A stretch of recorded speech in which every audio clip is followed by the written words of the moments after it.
White House National Security spokesperson John Kirby told reporters at a briefing on Friday, U.S. President Joe Biden still believes in the promise and possibility of a two-state solution in the Middle East. The president still believes in the promise and the possibility of a two-state solution.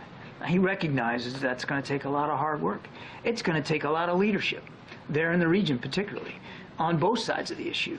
And the United States stands firmly committed to eventually seeing that outcome.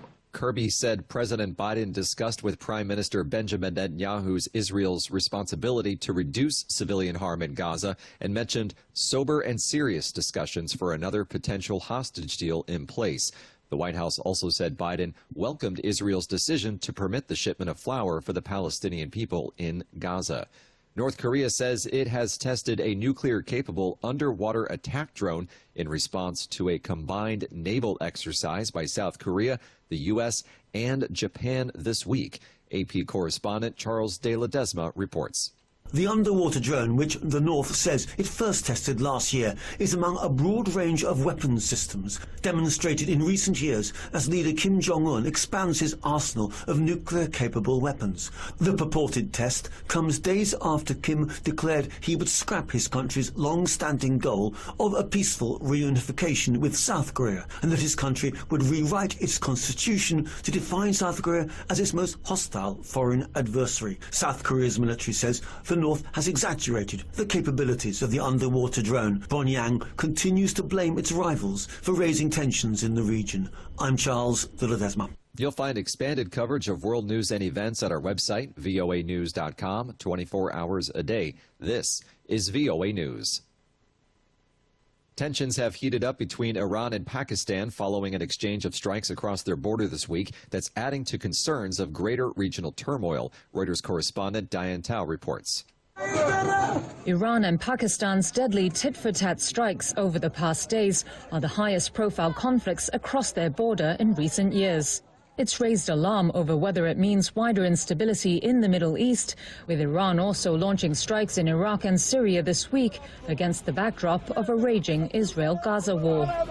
Analysts say the frictions along the border are long-standing, but neither side appear poised for more conflict. In public statements, both countries said their attacks were not aimed at each other's nationals and signaled they don't want escalation. Diane Tao from Reuters. Like other universities, Harvard is struggling to manage campus responses to Israel's war in Gaza. On Friday, it announced the creation of task forces to combat both anti-Semitism and Islamophobia. The task force follows the resignation of Harvard President Claudine Gay amid a backlash related to congressional testimony on anti-Semitism. Harvard's interim president acknowledged in a letter to the Harvard community that reports of both anti-Semitic and Islamophobic acts have grown on campus. David Garber wrote that the separate task forces will explore why and how this is happening and recommended approaches to counteract it.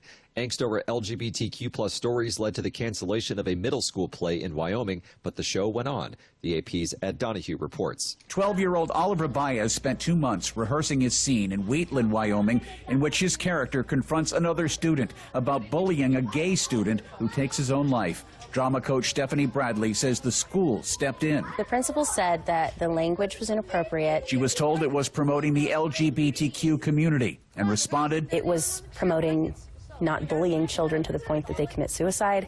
He said that's still not in our viewpoints. Oliver Baez was furious. It's like being slapped in the face for absolutely no reason. A local theater group in Wheatland salvaged the rights to the play and sponsored the performance. Baez says LGBTQ people are important to society. We should all just accept them for who they are and, well, I guess not be bullied. I'm Ed Donahue. German lawmakers have approved legislation easing rules to gain citizenship and ending restrictions on holding dual citizenship. The government argues that the plan passed Friday will bolster the integration of immigrants and help attract skilled workers. The main center-right opposition bloc criticized the project vehemently, arguing that it would cheapen German citizenship. The legislation will make people eligible for citizenship after 5 years in Germany or 3 in the case of, quote, special integration accomplishments, rather than 8 or 6 years at present.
Thank you for watching.